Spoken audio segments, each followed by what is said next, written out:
नमस्कृत्य नरं चैव नरोत्तमं देवीं सरस्वतीं व्यासं ततो जयमुदीरयेत्।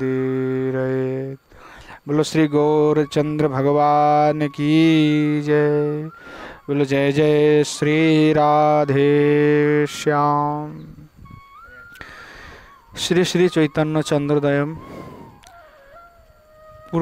পূর্বে আমরা আর কি এই ইতিপ্রবেশক পর্যন্ত পড়েছিলাম। অর্থাৎ ততঃ প্রবিশতি গৃহীত সূত্রধার ভূমিকো হরিদাসঃ কিয়দ্দূর উপবিষ্টে অলক্ষিতাকারে প্রেমভক্তি মৈত্রৌ চ। অর্থাৎ এরপরে সূত্রধারের ভূমিকাতে কে প্রবেশ করলেন? হরিদাস।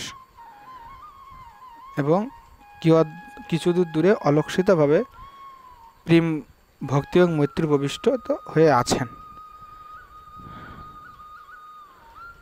ঠিক আছে, এই পর্যন্তই তো চলছিল না? সূত্রধার পুষ্পাঞ্জলিম অঞ্জলৌ কৃত্বা। সূত্রধার অঞ্জলিতে পুষ্প নিয়ে আর কি, হ্যাঁ, পুষ্প নিয়ে আর কি অঞ্জলির মূর্তিতে আর কি, মানে অঞ্জলি মানে হাতের ভিতরে আর কি পুষ্প নিয়ে আর কি অঞ্জলির মুদ্রায় দাঁড়িয়ে আছেন, ধারণ করে আর কি তখন উনি পাঠ করছেন। ভাষা ভাস্বরজন দিশ বিষদয়া কান্তিম দ্বিজশ্রেণিজাম বিভ্রাণপরিতলসৎপরিমলো প্রদ্দাম সন্তোষভূ শুদ্ধ পাদসরোরুহে ভগবত পুষ্টিম নখেন্দুশ্রিয়াম তন্মন্হাস ইবৈষ নাট্যরহস পুষ্পাঞ্জলি ক্রিয়তে। বলছেন ভাষা ভাস্বরয়ন দেশ বিদেশে, অর্থাৎ যার দীপ্তিতে 10 দিক আর কি মানে উজ্জ্বল হয়ে উঠেছে, হ্যাঁ, কান্তি দ্বিজশ্রেণিজাম বিভ্রাণম ব্রত লসৎ পরিমলহা। বলতেছেন যে কি যার কান্তি আর কি দ্বিজশ্রেণিজা মানে চন্দ্রমার মানে মতো আর কি, চন্দ্রমার মালা মানে চন্দ্রমা অনেক কোটি কোটি চন্দ্রমার মতো যার আর কি শোভা। ঠিক আছে, বিভ্রাণ পরিত্য লসৎ পরিমলহ, অর্থাৎ যার সুগন্ধ মানে সুন্দর, তার অঙ্গের যে সৌরভ, সেই অঙ্গের সৌরভের দ্বারা মানে তিনি ওই তার সৌরভের দ্বারা সমস্ত দিক আর কি আনন্দে তিনি মানে আনন্দিত করেছেন। প্রদ্দাম ও সন্তোষব মানে তার ওই যে শ্রী অঙ্গের যে সৌরভ সেইটা আর কি। বলছেন শুদ্ধ পাদ সরোরুহে ভগবত পুষ্টিম নখিন্দুশ্রিয়ম। বলছেন যে কি তদ্বন হাস ইবৈষ নাট্যরহস পুষ্পাঞ্জলি ক্রিয়তে। বলছেন নাটকে নাট্যরহস্য অর্থাৎ নাটকে হাস্যরসের মতো যা শ্রী ভগবানের নখচন্দ্রের মানে নখের ছটার যে সৌন্দর্যের পুষ্টি সাধক ভগবত পাদস্বরূপে মানে শ্রী চরণ কমলের যে নখেন্দু শোভা, তাই বলতে এখানে নখ পাদস্বরূপীয় বলছেন চরণ কমলে যে নখ, সেই নখের যে শ্রী আজ সম্পত্তি, সেই সম্পত্তি অর্থাৎ সেই যে সম্পত্তি স্বরূপ যে পুষ্পাঞ্জলি শুদ্ধ পাদস্বরূপে সেই ভগবানের শ্রীচরণ কমলে আমি আর কি অর্পণ করছি। মানে ওই উনি বলতে যাচ্ছে যে কি এই পুষ্পাঞ্জলিটা আমি অর্পণ করছি কিসের জন্য, মানে এই যাতে নাটক যেটা আমরা করতে যাচ্ছি এখন এটা যেন পুষ্ট হয়। ঠিক আছে, ভগবতা পুষ্টিম নকেন্দুশ্রীম, সেই অঞ্জলি আর কি অর্পণ করতেছেন। ইতি তথাকরতি, এটা বলে উনি পুষ্পাঞ্জলি অর্পণ করলেন। প্রেম ভক্তি বলছে নির্বণ্য অর্থাৎ অবধান করে সুভীতম এব ভীতম ভবতা। আপনি ভালো কাজ করেছেন, বিহিত কাজ করেছেন, মানে বিহিত শব্দ যা করা উচিত। ঠিক আছে,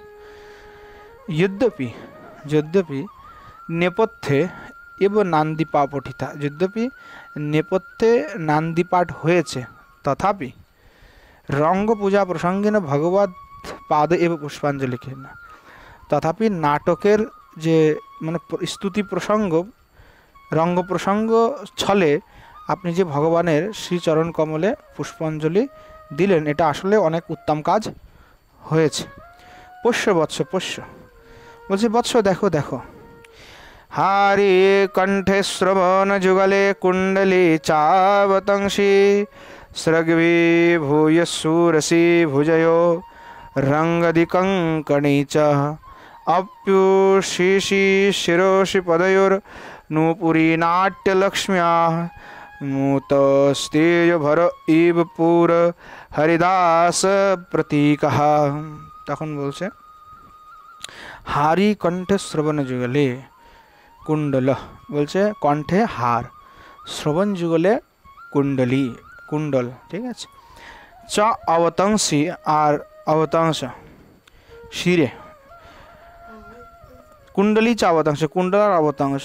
স্রগ্বি ভূয় সুরসি ভুজেহ রঙ্গদি কঙ্কণী চ, বলছেন যে কি স্রগ্বি ভূয় সুরসি অর্থাৎ তার আর কি বক্ষস্থলে পুষ্পের আর কি মালা, সেই বক্ষের পুষ্পমালা, ভুজেহ রঙ্গদি কঙ্কণী, বাহুদয়তে কঙ্কণী, অঙ্গদ যাকে বলে, এবং কঙ্কণ আর কি অঙ্গদ আর কঙ্কণ ধারণ করে আছেন। অপ্যুষিষ্ণি শিরসি আর কি শিরে আর কি অপ্যুষ্ণিষি শিরসি পাদের নুপুরো লাট্য লক্ষ্ম্যা, বলতে যাচ্ছেন যে শিরেশে পাগড়ি আর কি, ঠিক আছে। উষ্ণিস শব্দের অর্থ হচ্ছে উষ্ণিক, পাগ বা ধরো কাপড় আর কি, কিছু বস্ত্র আর কি, এরকম উষ্ণিস। পাদের নুপুর লাট্য লক্ষ্ম্যা, আর পাদিওর নুপুর ও নাট্যলক্ষ্মী, আচ্ছা চরণ যুগল হচ্ছে নুপুর ধারণ করে আছে। মূর্ত তেজ ভর ইহ পুর হরিদাস প্রতীক, তো বলছেন দেখো কত সুন্দর সেই রূপের শোভা। বলছেন যে নাট্য লক্ষ্মী মূর্ত, অর্থাৎ নাট্য লক্ষ্মী যেমন মূর্তি সম্পন্ন, মানে তার যে শোভা, ঠিক সেই শোভার মতোই ওই যে সামনে আর কি এইভাবে হরিদাস প্রতীক, অর্থাৎ হরিদাস এইভাবে শোভায়মান হচ্ছে, ঠিক আছে। যারা নান্দি পাঠ করে সূত্রধার, ওরা মাথায় পাগড়ি পরে আর কি ওই মানে নাটক করার সময় যত তুমি দেখবে ওরা নাটক যারা করে, যদি তুমি প্রাচীনকালে আমাদের নাটক শৈলী দেখো, তারা ওই সূত্রধারা মাথায় পাগড়ি তাদের থাকে আর কি। তাই সেই লক্ষণ হিসাবে এই হরিদাসের রূপটা আর কি এখানে অভিনয় করছে, তো সেই অভিনয়ের যে রূপ, সেই রূপটি আর কি এখানে বর্ণনা করেছে। তো আরো বলছে আবার মৈত্রী দে নক্ষু আম সখ্যু মগ্গ, বলছে দেবী না খলবয়াম শাস্ত্রীয় মার্গ, দেবী এটা তো শাস্ত্রীয় মার্গ নয়। প্রেম ভক্তি তখন বলছে শ্রূয়তাম, শোনো, শাস্ত্রীয় खलु मार्गः पृथक अनुरागस्य मार्गन्यः प्रथम अर्हति स्वनियमता मानियमता मन्तिमो भजति। বলছেন দেখো যে শাস্ত্রীয় মার্গ স্বনিয়মিতা নিয়মনে স্ববর্তমান তস্য ভাব অন্তিম অনুরাগ গম্যম। আচ্ছা, তো কারণ শাস্ত্রীয় খলু মার্গ, শাস্ত্রীয় মার্গ যেটা, সেটা একটা আলাদা বিষয়। সেটা শাস্ত্রীয় মার্গ, সেটা তো তুমি সত্যি কথাই বলেছো যে একটা শাস্ত্রীয় মার্গ বলে একটা কথা আছে। তো তবে শাস্ত্রীয় মার্গটা দুই প্রকারের হয়, একটা হচ্ছে অনুরাগ মার্গ, একটা হচ্ছে বিধি মার্গ। হ্যাঁ, তো সেটা আর কি বলতে চাচ্ছেন। তো বলতে চাচ্ছেন যে কি প্রথম অর্হতি স্বনিয়মিতা, যে অনুরাগ, সেই অনুরাগ কিন্তু কোনো শাস্ত্রীয় বিধি মানে না, আর মানে সে বদ্ধ না, মানে না বলতে এটা না, সে ওইটার ভিতরে আবদ্ধ নয়, কিন্তু বিধিমার্গটা নিয়মের ভিতরে আবদ্ধ। এখানে পার্থক্যটা হচ্ছে এইখানটাতে। তো অন্তিমে অনুরাগ মার্গ, অর্থাৎ মানুষের যখন বিধিমার্গ করতে করতে যখন সে হয়ে যায়, তার পরবর্তীতে সে রাগমার্গে গিয়ে তার প্রবেশ হয়ে থাকে। তো এখানে অনুরাগ মার্গটা স্বাধীন মার্গ, আর বিধি বা শাস্ত্রীয় যে মার্গ সেটি হচ্ছে মানে শাস্ত্রের অধীনে থাকে। কিন্তু এইখানে রাগমার্গ কিভাবে হয় বা অনুরাগ কিভাবে হয় সেটা বুঝতে হবে জিনিসটা। বলছে যে শাস্ত্রীয় শাসনে ভজন বিধি মার্গ আর লোভের দ্বারা যে চালিত হয়ে যে মার্গ সেটা হচ্ছে রাগ মার্গ। তো বলছে রাগ মার্গ যদিও স্বাধীন হয়, তাতেও শাস্ত্রবিধি সে উল্লঙ্ঘন করে না। মানে অনুরাগ, অনেকে অনুরাগ বা রাগমার্গের অনুসরণ করে তারা কিন্তু এই কথা বলে থাকে যে কি, মানে বিধি মার্গে তো নিয়ম আছে আর রাগমার্গে কোনো নিয়ম নাই। কিন্তু রাগমার্গে যারা মানে বিধিতে চলতে চলতে যখন একসময় মানে লোভের উৎপন্ন হয়, সেই লোভটাই পরবর্তীতে অনুরাগ হয়ে জন্ম নেয়, মানে অনুরাগ হয়ে যায় আর অত্যাসক্তিটাই। তো বিশ্বনাথ চক্রবর্তী পাদ বলছেন যে রাগমার্গ এবং বিধিমার্গের ভিতরে তারতম্যটা কি, মানে বিধিটাই পরবর্তীতে রাগ হয়ে যায়। মানে যেমন তুমি সকালবেলা ভোরে 4টার সময় উঠে মঙ্গল আরতিতে যাও, প্রথম কত অসুবিধা হয়, মানে জল ঢেলে দিল কেউ, এসে গুরুজি এসে ডাক দিল, কিংবা ডেকে দিল, এইভাবে আর কি নিয়ম হয়। আলসেমিও লাগে, তবু কষ্ট করে প্রথম যায়। কিন্তু এক সময় কি হয়, যেতে যেতে নিয়ম হয়ে গেছে, তখন আর ডাকাও লাগে না, কিছুই হয় না, অটোমেটিক হয়ে যায়। তখন আর ওই মানে মঙ্গলাতে আরতিতে না গিয়ে থাকাও যায় না, মঙ্গল আরতিতে তখন না গিয়ে আর থাকাও যায় না। তো মানে কথাটা হচ্ছে ঠিক তদ্রূপ যে রাগমার্গ আর বিধিমার্গ তো করতে অনুরাগ হয়ে যায়। তো সেই অনুরাগটাকেই মানে অনুরাগ হয়ে গেল, নিয়মটাই সেই বিধিটাই অনুরাগ হয়ে গেল।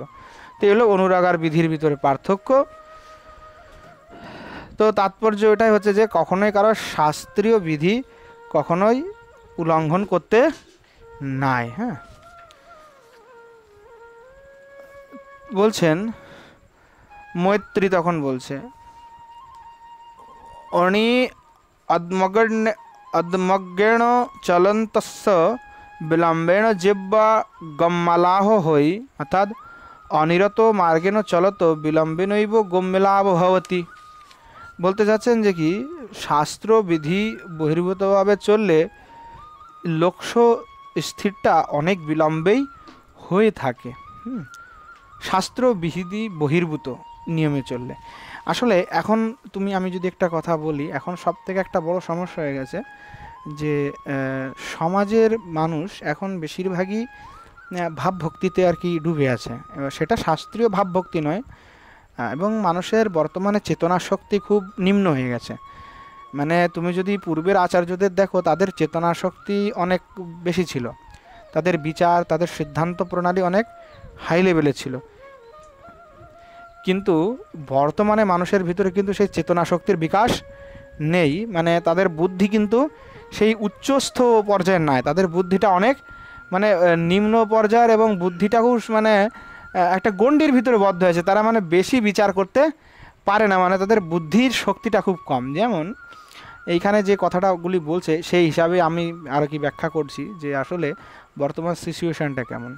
মেন কথা হচ্ছে যে বর্তমানে সময় বা পরিস্থিতিটা কেমন, যে মানুষের বিচার শক্তি বা বোঝার ক্ষমতা এগুলি অনেক কমে গেছে। এবং কমে যাওয়ার কারণ কি, মানুষ আর কি মানে তারা কি করেছে যে মানুষই মানুষকে আর কি দাবিয়ে রেখেছে। দাবিয়ে রাখা বুঝি তো, মানে কন্ট্রোলে রাখা, একজনকে কন্ট্রোলে রাখা সব থেকে বড় উপায় কি, ভয় ধরানো। জ্যোতিষ কি করে, এই তোমার শনিটা বিগড়ে গেছে, এই তোমার মঙ্গলের এই দশা হয়ে গেছে, তোমার কিন্তু এই পূজা করতে হবে, এই করতে হবে। তো বর্তমানে সব থেকে বড় ব্যবসা হচ্ছে ধর্ম ব্যবসা। এবং এই জন্য যারা গুরু আছে তারা এই শিষ্যদেরকে দাবায় রাখার জন্য অনেক কৌশল অবলম্বন করে থাকে। এটা বাস্তবতাকে তুমি ফেলে দিতে পারো না। যেটা আমাদের প্রয়োজন, আচার্যদের কর্তব্য হচ্ছে যে তারা কিন্তু সত্য কথা বলবে, মানে তারা কিন্তু সমাজকে শুধরাবে।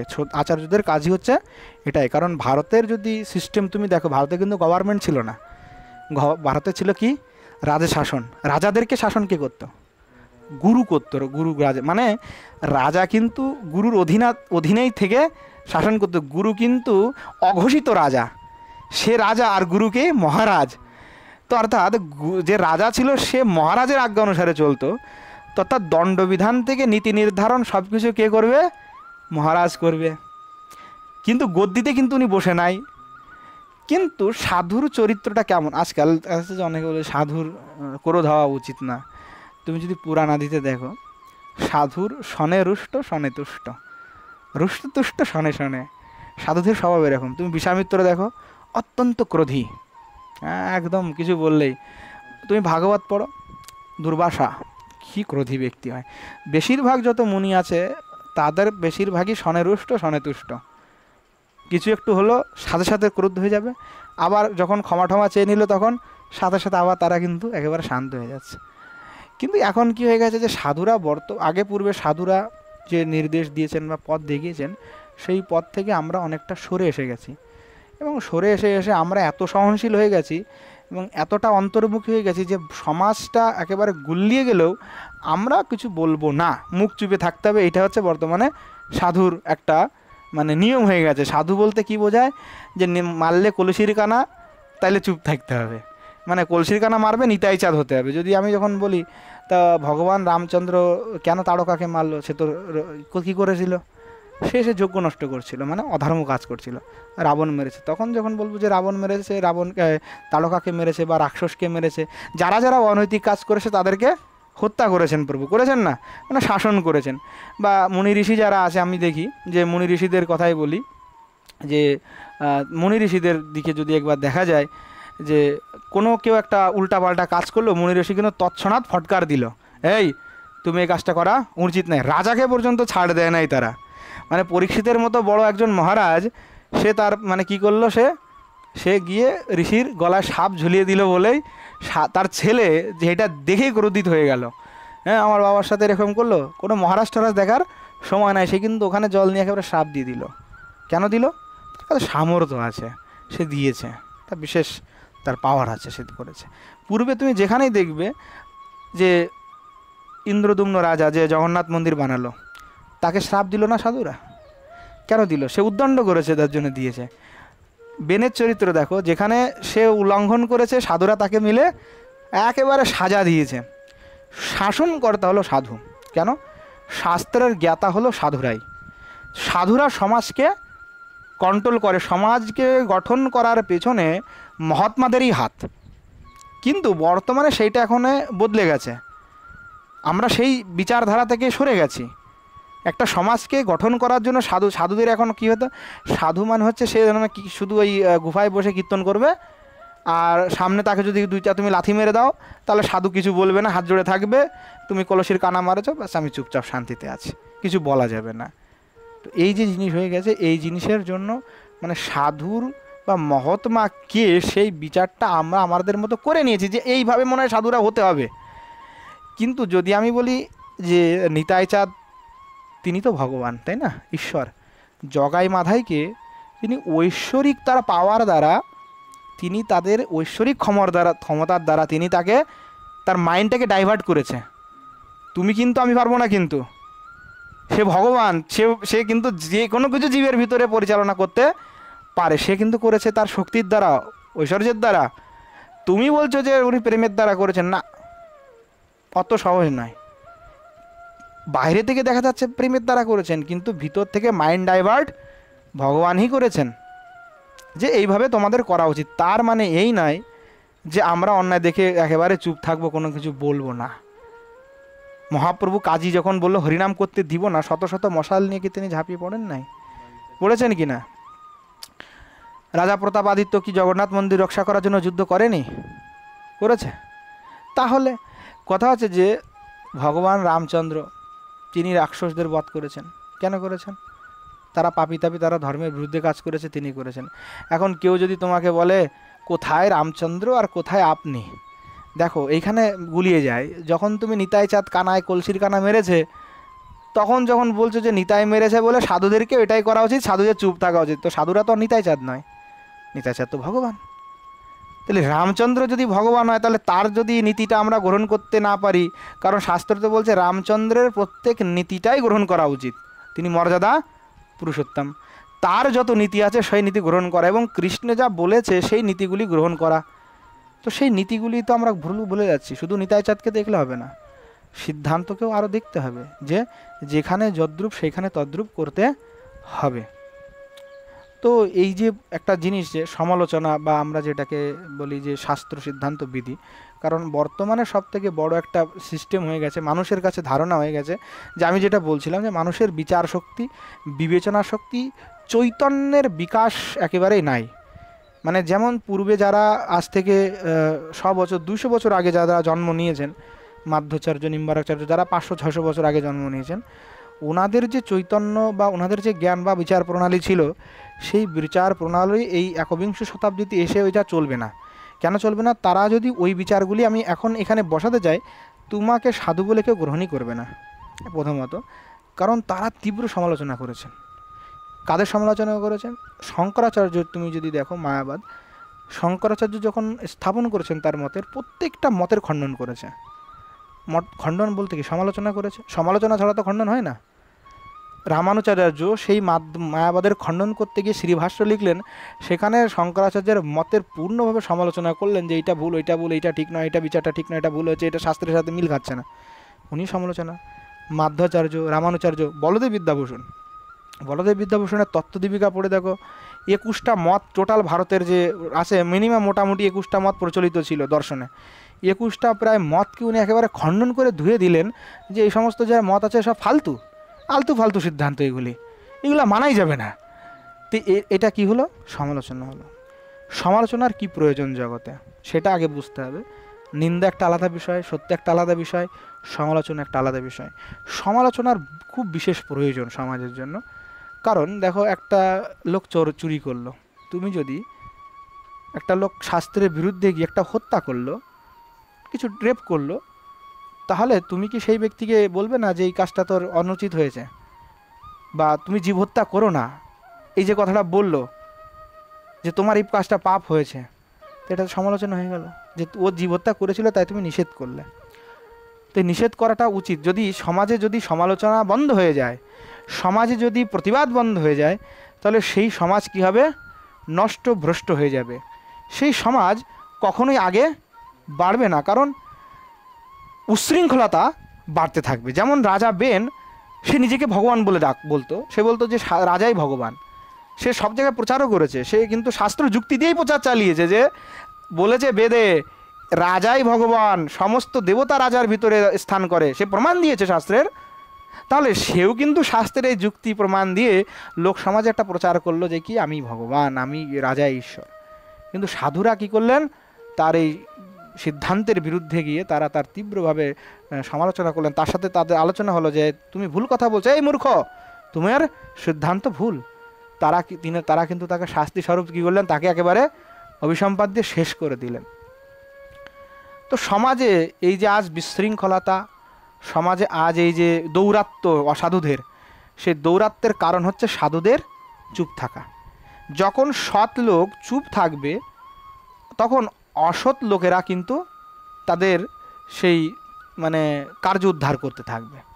এই জন্য সাধুদের সবসময় মুখর হওয়া উচিত, সত্য বলা উচিত, নির্ভয়ে সত্য বলা উচিত। এটা সাধুর প্রধান চরিত্র হওয়া উচিত। সে নির্ভয়ে সত্য কথা বলবে। আজকে 10 জন সাধু আছে, 10 জনের ভিতরে সাধু উচিত যদি ব্যবহার কেউ না করে, যেমন বেশাস্ত্রায় করলে স্ত্রী সঙ্গ আদি করা যায় না, বা বেশাস্ত্রায় নাও করুক, অবৈধ স্ত্রী সঙ্গ একেবারে নিষিদ্ধ। কথার কথা, যদি কেউ অবৈধ স্ত্রী সঙ্গ করে, তাহলে আমার কি বলা উচিত নয় যে তোমার এই অবৈধ স্ত্রী সঙ্গটা করা উচিত নয়? বলা উচিত কি না? আমি যদি না বলি বা তার সমালোচনা না করি যে এই ব্যক্তি এই কাজ করতেছে, এটা অনুচিত, তোমরা বিচার করো এর 10 জন মিলে, যদি আমি এটা না বলি, তাহলে ও করছে, এবার ও যখন আরও 10টা লোককে ওর নিকটে নিয়ে আসবে বা শিষ্য করবে, তাদেরকেও কিন্তু ও ওইটা বোঝাবে যে এই কাজটা ভুল নয়, এটা সঠিক কাজ। তখন কী হবে? সমাজে ধীরে ধীরে ওখান থেকে একটা বিশৃঙ্খলা উৎপন্ন হবে। যেমন একাদশীতে রুটি খাওয়া যায় না, একাদশীতে রুটি খেতে হয়, কোনো গুরু বলে দিয়েছে। সেইটা এখন দেখো ধীরে ধীরে সমাজে একটা ক্যান্সারের মতো হয়ে গেছে, প্রচলিত হয়ে গেছে। তো এই যে আমি চাই, এই যে ক্যান্সার, এইটা কি করে ফেলেছে? এই সমস্ত কারণে। প্রথম থেকে যদি সাধুরা এটার প্রতিবাদ করতো যে এই কাজ অনৈতিক, করা যাবে না, তাহলে কিন্তু এটা আর হতো না। তো সমাজে যে সুষ্ঠুভাবে সমাজের পরিচালনা, নির্মাণ, সমাজ কার্য, সেটাকে পুরা ব্যবস্থার দায়িত্বই হচ্ছে একজন মহতের, একজন সাধুর। এবং তিনি শাস্ত্রের বিধিবিধান দ্বারা সবসময় আর কি সেটাকে দেখাশোনা করবেন। এবং কারণ সমাজের সবাই শাস্ত্র পড়ে না, সমাজের সবাই শাস্ত্র জানে না, তো শাস্ত্রজ্ঞ ব্যক্তির কার্য যে যথার্থ রূপে শাস্ত্র দ্বারা সেই সমাজের রীতিনীতিকে নির্ধারণ করে দেওয়া, এবং যদি কোনো অনৈতিক কার্য হচ্ছে সেই কার্যটাকে শাস্ত্র যুক্তি দ্বারা যে এই যা কার্য শাস্ত্র সাপোর্ট করে না, স্বীকার করে না, সেটা সুন্দরভাবে বলা। কিন্তু আজকে আমাদের এমনটাই দশা যে আমরা এক একজন আমাদের মাইন্ড হয়ে গেছে একেবারে দাসের মতো, আমরা কারো গোলাম হয়ে গেছি। ধরো আমি কারো ফলো করি, ধরো আমি শিবানন্দর ফলো করি, তো শিবানন্দ যাই করুক আমি তার 100 সাপোর্ট করবো সবসময়ের জন্য। মানে তার দ্বারা যদি অনৈতিক সে কাজ করে যাক, সে অপরাধ করুক, সে যাই করুক, মানে শিবানন্দ যা করবে সেটা আমার কাছে সঠিক বলে 100% প্রমাণিত, সে শাস্ত্র মানুক বা না মানুক। এবার তার যারা ফলোয়িং আছে, তাকে যারা সম্মান করে, আমি দেখছি যে শিবানন্দ তো শাস্ত্র অনুসারে কাজ করছে না, তাহলে শিবানন্দর বিরুদ্ধে বলতে হবে আমাকে। শিবানন্দকে বললে তো বুঝছে না, তাহলে 10টা লোককে বলে শিবানন্দ এরকম এরকম করেছে, শিবানন্দ তো ভালো কাজ করলো না রে ভাই। শিবানন্দ শিষ্যরা আমাকে বলছে যে তুমি আমার গুরু নিন্দা করলা, আমার গুরুদেব এরকম, কিন্তু সে কিন্তু এটা দেখছে না তার গুরুদেব অলরেডি বা তার সে যার ফলো করছে সে আসলে অধর্ম করে বসে আছে। যেমন রাম রহিম, আশারাম, এদের এখনও তার পরবর্তীতে আরও একটা ভগবান এই যে এখন হয়েছে, ওর নাম কি বিশ্ব কি যেন বিশ্বানন্দ, তার পরবর্তী এরা চরণে তুলসী দিচ্ছে। দেখো এক্সাম্পল দেখো, বিশ্বানন্দ সে নিজে ভগবান হয়ে গেছে এখন, হ্যাঁ, তার শিষ্যরা তার চরণে তুলসী দিচ্ছে। তুমি আমি বিরোধ করলাম, তার শিষ্যরা আমাদেরকে কি বলছে যে তুমি নিন্দা করছো। এবার আমাদের সমস্ত গৌড়ীয়রা তখন কি বলছে, এই বিশ্বানন্দ খারাপ কাজ করেছে, নিন্দা করতেছে, ও ভালো কাজ করে না, অসৎ কাজ করেছে। বিশ্বনন্দের বেলাতে কিন্তু এরা এই কথাটা বলছে।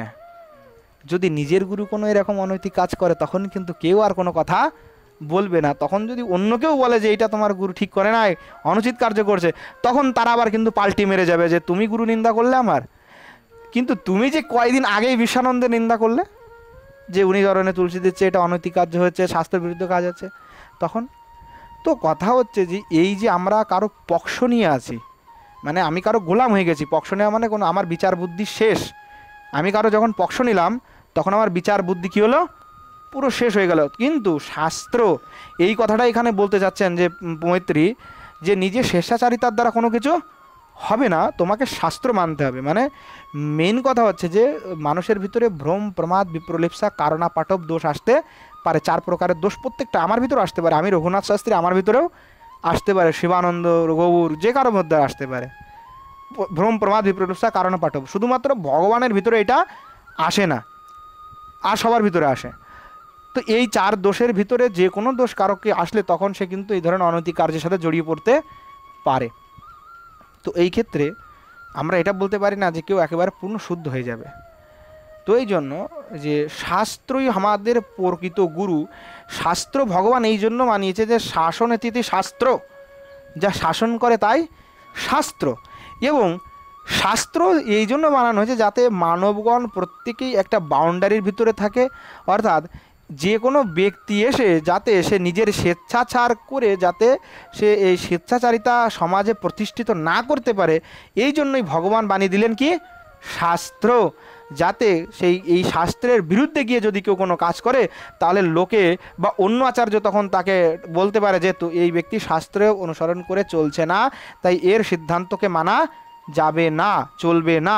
তো এইটাই হলো সমালোচনা। রূপ গোস্বামী পাদ, বলদেব বিদ্যাভূষণ, বিশ্বনাথ চক্রবর্তী পাদ সবাই সমালোক ছিলেন।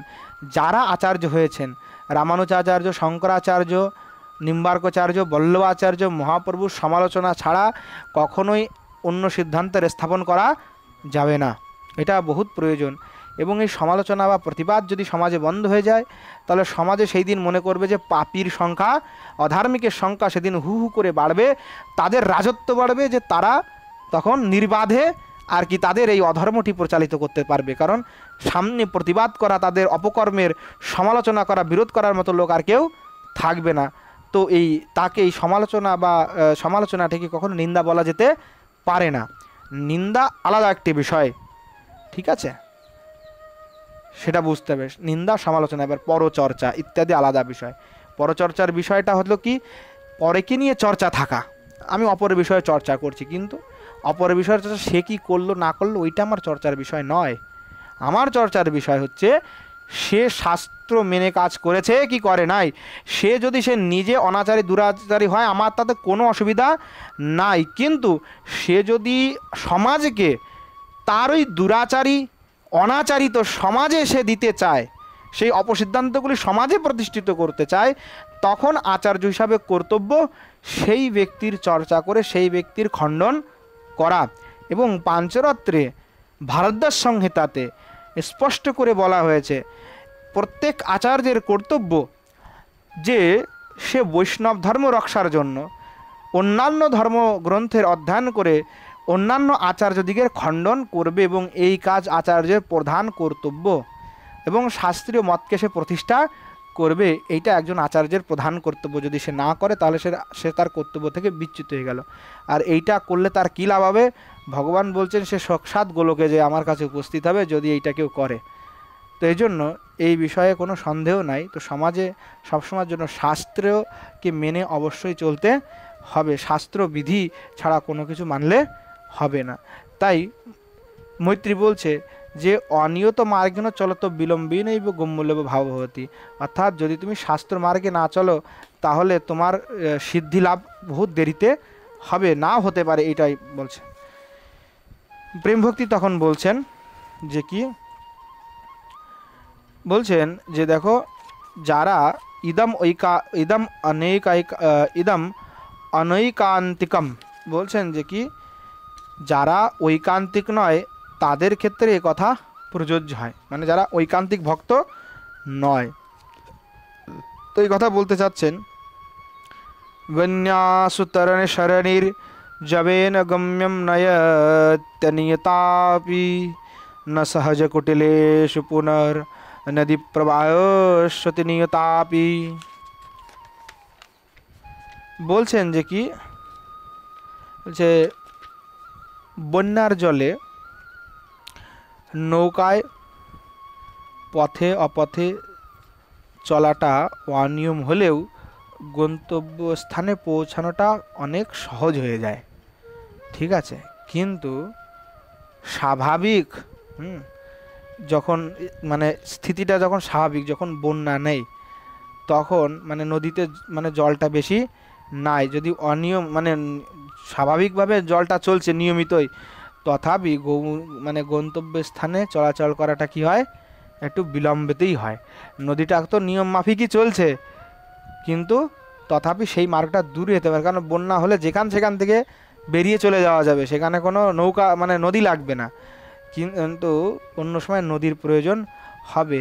তো সেই বন্যাটা বলতে কি বুঝলে তো, মানে প্রেম, যখন প্রবল প্রেম হবে, প্রবল প্রেমের বন্যা হবে, তখন গিয়ে ওটা হতে হবে। আর ওই স্থিতি একমাত্র গোপীদেরই হয়েছিল, তোমার আমার দ্বারা সেই স্থিতি লাভ নয়। যেখানে উদ্ধবের মতো ভক্ত এসে বলছেন যে কি উদ্ধবজি প্রথম প্রার্থনা করেছিলেন যে হে গোপীজি গোপীগণ, আমি আপনাদের কাছে প্রার্থনা করি যে সাধুগণ মুনি ঋষিগণ আপনাদের ওই প্রেম বাঞ্ছা করে থাকেন, তা আমিও আপনাদের ওই প্রেম বাঞ্ছা করি। আমি পাঠের ভিতরে এই কথাটা অনেকবার বলেছি।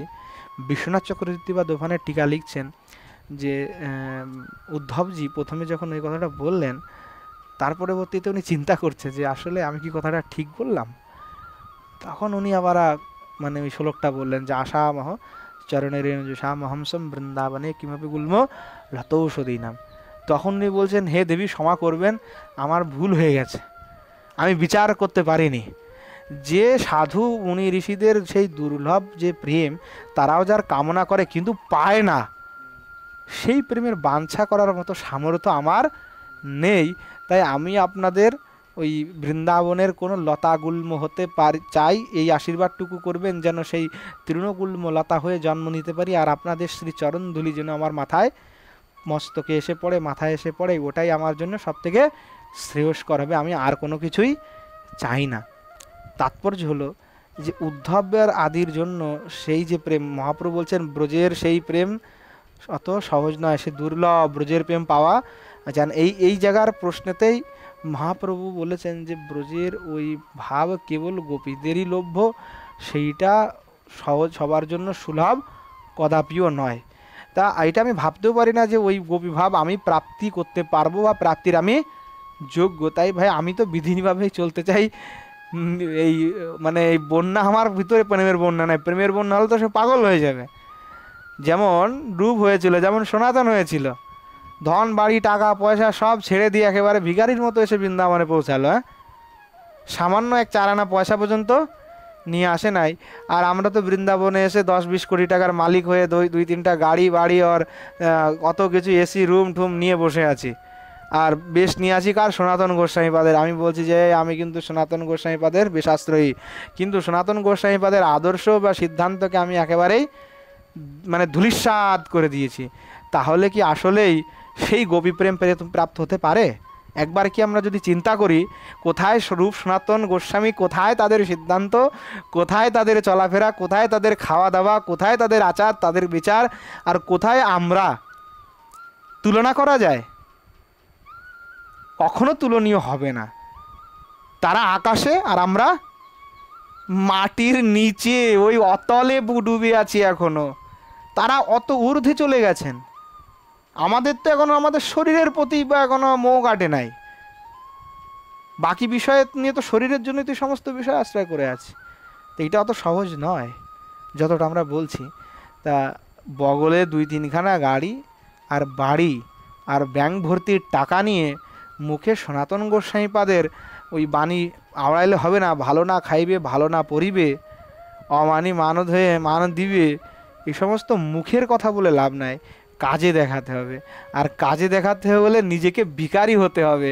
আর ওই ভিখারিটা বর্তমান সময়ে কেউ হতে চায় না, কারণ সবাই জানে যে ভিখারি হলে সমাজে কেউ দাম দেবে না। এই বৃন্দাবনে তো আমরা থাকি, এই বৃন্দাবনে পরিক্রমা মার্গে রাস্তায় রাস্তায় যে সাধুগুলি থাকে পড়ে থাকে, ওদেরকে আমরা কেউই পাত্তা দেয় না। আমরা বলি পাগল ছাগল বসে আছে দেখ, কিন্তু ওরাই সেই গোস্বামীদের এখনও সিদ্ধান্তগুলিকে সত্যি মেনে চলছে। হাস্যের বিষয় না, কিন্তু আমারও হাসি পাচ্ছে, কিন্তু সত্যি কথা বাস্তব এটাই যে ওরা দেখো, আমি সেদিনকে একবার এই শীতের সময় বাইক নিয়ে আসছি। তা এই আমাদের ভাগবত মাসের সামনে, আমাদের তো যে কোনো কেউ এসে থাকতে পারে। ভাগবত মাসে এত বড় আমাদের হল ঘর আছে, কেউ এসে থাকে, অনেকে এসে থাকে। আমাদের ভাগবত মাসে ঢুকতে যে গেট আছে দেখবা, 2 পাশে কিন্তু শোয়া যায়। ওই গেটের সামনে দেখবা প্রায় অনেক সাধুরা এসে, ওই ছোটো গেটের সামনে এসে অনেক সাধুরা এসে শুয়ে থাকে। আমি সেই আসছি, তা বর্ষা পড়তেছে ঠান্ডার সময়, 8টা 8:30টার দিকে ছিটে কাটা বর্ষা হচ্ছে। আর দেখলাম কম্বল মুড়ি দিয়ে সাধু শুয়ে আছে। তা আমার মনে হলো দেখে যে আসলে এরাই হলো তপস্বী, এরা হলো প্রকৃত গোস্বামীদের সিদ্ধান্তকে মেনে চলছে। দেখো এত মানে গোস্বামীদের কিন্তু এরকম, তারা এই এক গাছের নিচে একদিন আর এক গাছের নিচে একদিন এরকম থেকেছে। তাদের কত সিদ্ধান্ত, তারা কিভাবে চলে, যা মিলেছে প্রভুর ইচ্ছায় তাই চলেছে, অযাচক বৃত্তি। আমরা মুখে মুখে সব মানে জড় ভরতের সিদ্ধান্তকে বলে দিচ্ছি। দেখো জড়া ভরত এটা বলেছে, গুরু না মাতা না পিতা ইত্যাদি ইত্যাদি কত কি, গুরু না শাস্ত্রা স্বজন, সব তো জড় ভরতের জ্ঞানগুলা দিলাম, কিন্তু লাস্টে জড় ভরত যে কী সিদ্ধান্ত নিয়ে চলেছে সেই সিদ্ধান্তকে আমরা একদম বিন্দুমাত্র ফলো করছি না। তাহলে জড় ভরতের সিদ্ধান্ত মুখে ফলায় কী লাভ আছে? রূপ সনাতনের ডায়লগটা মুখে দিয়ে কী লাভ আছে? কবিরাজ গোস্বামীর সিদ্ধান্ত চৈতন্য চেতনা মুখে বলে কি হবে? সেটা যদি আচরণে না আসে, সেটা যদি পালন না করা হয়, এটা তো মুখে মুখেই শুধু প্রচলিত এবং শুধু লোকরঞ্জনের জন্য লোকের ভিতরে সনাতন আর রূপের বৈরাগ্যর কথা বলে চোখের জল ভেসে যাচ্ছে বলে লোকজন কান্না করতেছে, আরে কি বৈরাগ্য রূপ সনাতনের। আর যে পাঠক বলছেন তার তো বাবা এসিতে ছাড়া থাকতে পারে না তিনি, তাহলে তিনি বৈরাগ্যের কথা কি করে বলবেন? আগে তো নিজে ত্যাগ করতে হবে। আমি রঘুনাথ, আমি কখনো বলি না ত্যাগের কথা, যে সাধুদের এরকম করতে হবে, এরকম করতে হবে, এরকম ত্যাগ করতে হবে। আমি বলি, শুনেছো কোনো দিন যে আমি বলি? কারণ ভাই আমি নিজে ত্যাগ করতে পারছি না, আমি অপরকে কী বলবো? আমি তো এটাও বলি যে ভাই আমি তো এখনও সন্ন্যাসী হই নাই, বেশ নেয় নাই, যেদিন বেশ টেস্ট নিব সেদিন এরকম ত্যাগী হলে যদি নিতে পারি, এরকম একটা কথা আমি বলি যে না, যদি যতটুকু নিজেকে ত্যাগী থাকা যায়, যদি সনাতন গোস্বামীর বাদের বেশ নিই, তাহলে আমাকে ওইভাবে ত্যাগ অবশ্যই আশ্রয় করতে হবে, নাহলে হবে না। হ্যাঁ, তো এই একই কথাই বলতে চাচ্ছেন যে দেখো প্রেমের বন্যায় যারা ভেসেছে তারা কিন্তু রাজপাট সব ছেড়ে দিয়ে এইভাবে ত্যাগী হয়ে গেছে। তাদের জন্য শাস্ত্র বিধি আর অবিধির কোনো ফারাক পড়ে না। তথাপিও রূপ সনাতন কদাপি শাস্ত্রের উল্লঙ্ঘন করে চলেনি। ষড় গোস্বামীরা কখনো রাগমার্গের দোহাই দিয়ে শাস্ত্রের উল্লঙ্ঘন করেননি। তা আমাদের আদর্শ হচ্ছে, যদ্যপি এইখানে একটু শিথিলতা করে দেওয়া হয়েছে রাগমার্গীদের জন্য, কারণ রাগমার্গের জন্য শিথিলতা কেন করেছে জানো? যখন কেউ রাগমার্গে ঢোকে, মানে সে প্রেমের বন্যায় প্রভুর সাথে এত সংলগ্ন হয়ে যায়, তার কাছে না নিয়ম বিধির মানে দেখার সময়টা থাকে না। ধরো সে লীলা স্মরণে চলে গেছে, ধরো কালকে সকালে সে মানে স্নান ধ্যান করে লীলা স্মরণে ঢুকেছে, এখন লীলা স্মরণে ভগবানের সেবা করতে করতে ঢুকে গেছে লীলা স্মরণে, এখন না সে ভুলে গেছে, সন্ধ্যা হয়ে গেছে, ভুলে গেছে, কিন্তু সন্ধ্যা হয়ে গেছে, কিছু হয়ে গেছে। এবার সন্ধ্যা হয়ে গেছে তো সে আবার ওই দেখা গেল একটু কিছু প্রসাদ টসাদ পেয়ে আবার ওই সন্ধ্যার দিকে মানে একটু হাঁটাহাঁটি করে আবার দেখা গেলো যে ভজনে বসেছে। পরের দিনকে সে সারা রাত ভগবানের লীলা স্মরণে ডুবে গেছে, পরের দিন সকাল হয়ে গেছে, মানে ওই 24 ঘন্টা ধরে লীলা স্মরণে ছিল, সে পায়খানাও করে নাই, স্নানও করে নাই, কিছুই করে নাই, লীলা স্মরণ চলছে।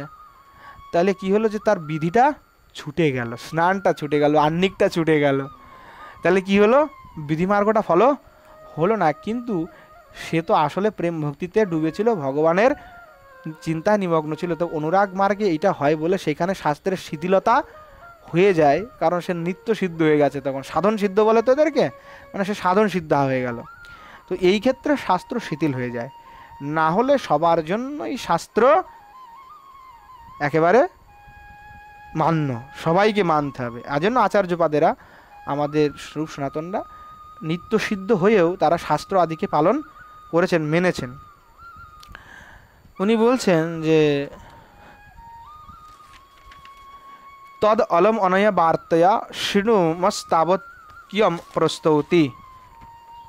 বলছেন যা হোক এইসব কথা এখন রাখো, এখন শোনো ইনি কি বলেন। তো ইনি কি বলছেন না বলছেন ওটা আমরা কালকেই শ্রবণ করব। আজকে বেশি কিছু না, আজকে এখানেই বিশ্রাম দিচ্ছি। প্রেম সে বলো জয় জয় শ্রী রাধে শ্যাম, নিতাই গৌর সীতানাথ প্রেমানন্দে, হরি হরি বল।